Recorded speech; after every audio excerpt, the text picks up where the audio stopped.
We hear you're a really big fan of music. I am, yeah. When you say that and ask that question, I got about 5 different faces that pop into my mind, and had a beer just to get to know each other. He says, okay, first thing you should know is I'm a communist.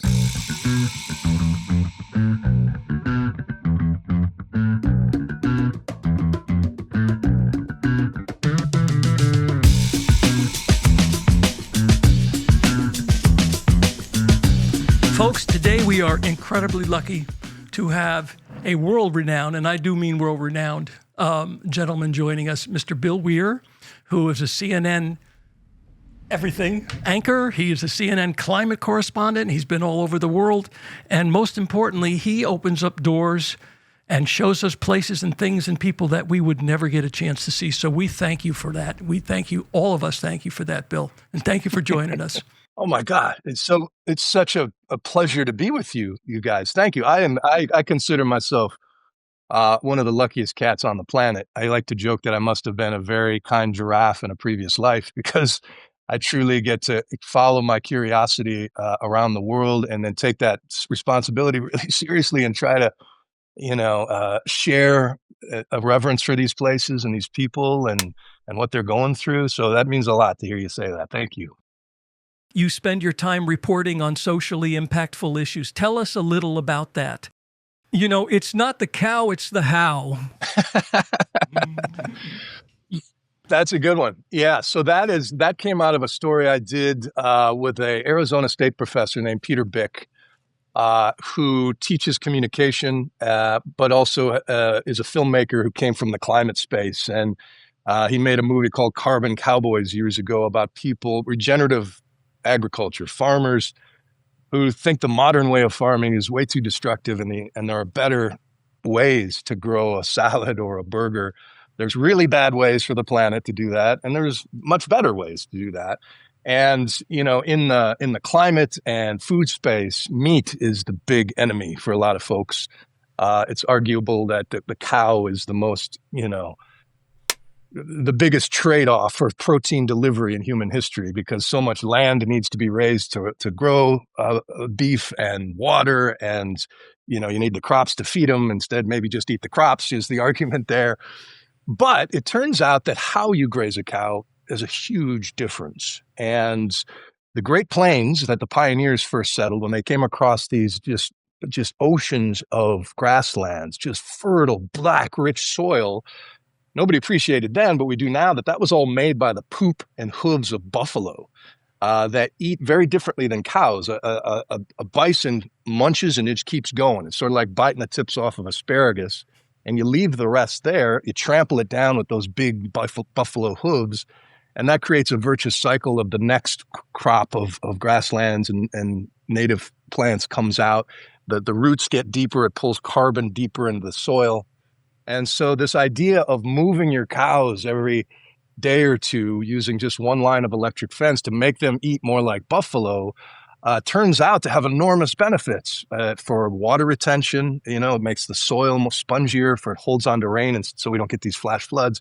It brings back wildlife. If you don't mow your fields the way most people do and turn it into hay, just let it go.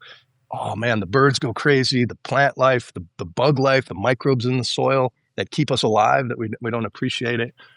And so there's this movement of amp grazing, they call it, and it's mobile paddocks, just moving animals around. And it got me excited, because here's a new way to think about the debate over whether you should be guilty about having a cheeseburger or not. And the farmers who are trying to do this, trying to create healthier ecosystems, and really are aware that it's more than just their commodity. It's the entire ecosystem around them that can either benefit or suffer as a result of their practices. That's a real movement that's spreading. So that was an interesting story to tell. Tell us a little bit about behind the scenes growing up. Who was Bill Weir growing up? How much time you got? Yeah, so I was born in Milwaukee, Wisconsin, in '67, and my dad was a cop, and my mom was a secretary. And they divorced when I was about 2. And then my mom had a very powerful religious conversion, became an evangelical, sort of speaking in tongues, faith healing Christian who decided that her dreams were instructions from God. And so when I was 9 years old, she announced at breakfast that she'd had a dream and that we were going to leave Milwaukee and move to Texas so she could go to seminary and become a televangelist. And she actually put me on the phone with my dad, who had joint custody, to ask if we could move to Texas. And I had no idea what was happening. I just knew that maybe we were going to go live where the cowboys are. She got me caught up in the idea. And my dad eventually let us go, and I'd spend my summers and Christmases with him, the atheist outdoorsman. So I was in this very odd pendulum, and the dreams from my mom kept coming. So I went to 17 different schools in 6 states growing up. Like sometimes we'd stay in a place for a few months, sometimes a year. And we bounced around Oklahoma, mostly the Bible Belt, Texas, Oklahoma, New Mexico. She remarried. I have a half brother, family in Wisconsin. And so I was always this like gypsy. I was always the new kid, which I've sort of romanticized. My therapist is helping me unpack more of it. You tend to repress the rejection that comes with that and the outsider feeling. But it also, I'm very grateful for that upbringing, because it gave me sort of a fearless sense of reinvention, a fearless sense of exploration, and empathy. When you're the new kid, you learn how to read a room. You learn how to understand the vibrations of this new society that you're a part of. And so I have really good friends in deep red Oklahoma, and bright blue Malibu and Brooklyn. And I like that I can speak that language and wherever I happen to be. And so, yeah, but along with that came a real sense of, I used to say, Rolling Stone gathers no moss is romantic, right? That's what Mick Jagger and Muddy Waters told us. But it turns out that moss is a really good indicator of a healthy ecosystem, and you need some moss in your life. And I sort of rejected my mom's, belief system because it was so erratic. But when I did that, I also rejected the idea of a congregation and assembly of just people who have a higher sense of purpose, who look out for each other. When I started doing the Wonder List and would travel to these blue zones where people live to 100 at an alarming rate, the common denominator in so many of these places is real social connection. And if you don't show up at the American Legion meeting or the church, somebody comes knocking on your door. There's a purpose for you every day to be part of. And so I'm trying as I age to be a lot more social, to build more moss in my life. Have you created some special relationships while working for CNN? It's funny. When you say that and ask that question, I got about 5 different faces that pop into my mind, from Josue, our fixer in Cuba, who was our guide when we shot a Wonderlist episode there, and we sat down and had a beer just to get to know each other. He says, "Okay, first thing you should know is I'm a communist." I go, "Oh, okay. I've never partied with a communist. Let's do this." And it started this dialogue and this relationship. He had lived in the United States for years, and became this. We helped each other understand our worldviews a little bit more in those journeys. And I learned so much about a place that, as a Cold War kid, it's just a mysterious locked box. So anyway, Josue comes to mind. I was just down a few months ago down in Argentina with Chris Tompkins, who was the CEO of Patagonia, the outdoors brand. Her and her husband, Doug Tompkins, who started the North Face. Late in life, they decided to try to preserve as much wild land around the world as they can. So they started buying up these huge ranches in South America to create national parks. They've created 5 of them, millions of acres given away, and to preserve them. And we just went to, and they're trying to reintroduce jaguars and giant anteaters and all these native creatures into these landscapes.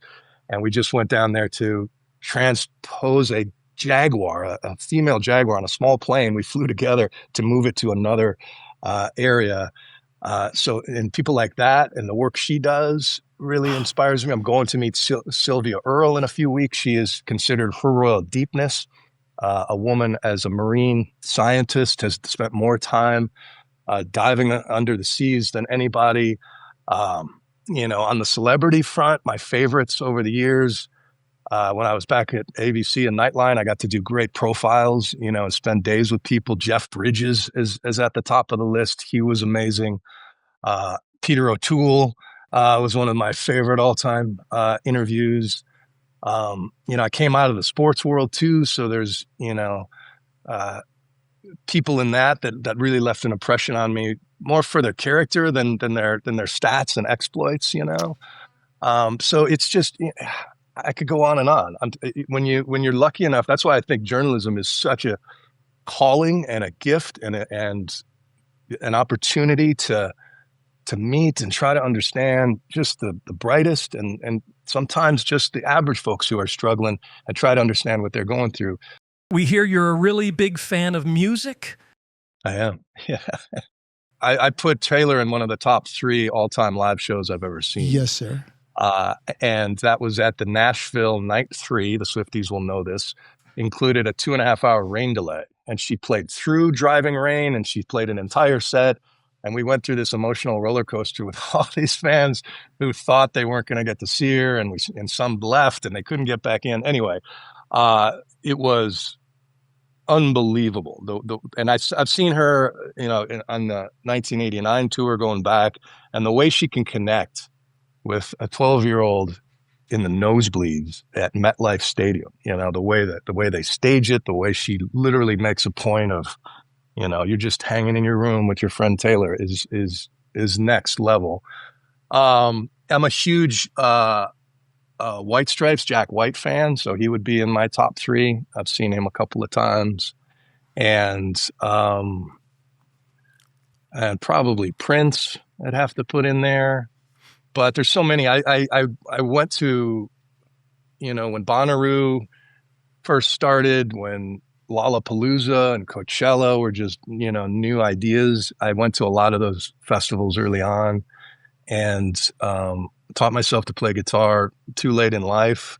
And I thought that would be my, everybody has a fantasy career that if they weren't doing it, a rock and roll band, either rock and roll band or center field for the Milwaukee Brewers. Who comes up with the ideas for these shows? Yeah, it's just for me. So I got to, again, give credit to my dad. My dad was kind of an adrenaline junkie. He was a skydiver. That's how he met my stepmom. And so they, at this little drop zone outside of Milwaukee. And so on the weekends I'd be with my dad. I was out there. And so watching them, looking for his parachute and, entertaining myself. And then, so when I got old enough, when I turned 18, I was in college out in California and immediately went and did my first tandem. And then when I lived in LA, I really got into it for a couple of years. And again, it just was influenced by my dad. He loved rock climbing and backpacking and just out any way to get out into nature. And he wasn't a big fan of like machine type outdoors. It was always sort of either horse or human powered stuff. And so that had a real influence on me. And I think in storytelling, a device that I found early on that works is people, like you say, they want to, if they think they know you, they want to go on a ride with you. You want to take them on this journey. Like, okay, here's the quest. Here's what we're going to, we're setting out to do. Here's what we hope to discover. Here's our reliable narrator, our scientist, our guide, whatever it is. And let's do this together and really sort of take people on that adventure. And if there's a way for me to interject something I know visually is going to be, more interesting, whether it's, riding a motorcycle around Madagascar or going to Sturgis. I mean, I owned a Harley for years, so that was an obvious one. It was in 2017, right? So it was early in the first term of MAGA, and I wore my CNN Facts First t-shirt, which is probably more bold than riding the Harley to Sturgis. At least then it was so much of the division and all that was perceived, and it wasn't in reality. People were amazing, and people had amazing conversations and was able to tell great stories there. And that, again, is part of the joy of, and it took me a while as a young reporter, I didn't appreciate it as much, is the stuff when you anticipate, whether it's social media or other reports you've read, and you drop into a place, you think it's going to be a certain way. And every time I'm surprised. And every time I come away knowing that I found a connection with somebody who we had way more in common than the differences. We're proud to be sponsored by Litchfield Distillery. They like to call themselves Batchers in honor of the early farmers of Northwest Connecticut, a region known for its ample yield of wheat, corn, and barley. Growing these crops in the rocky terrain requires grit and determination. For the past decade, Litchfield Distillery has been busy distilling Litchfield County's best harvest into fine craft spirits, one batch at a time. Litchfield Distillery, the spirit of hard work.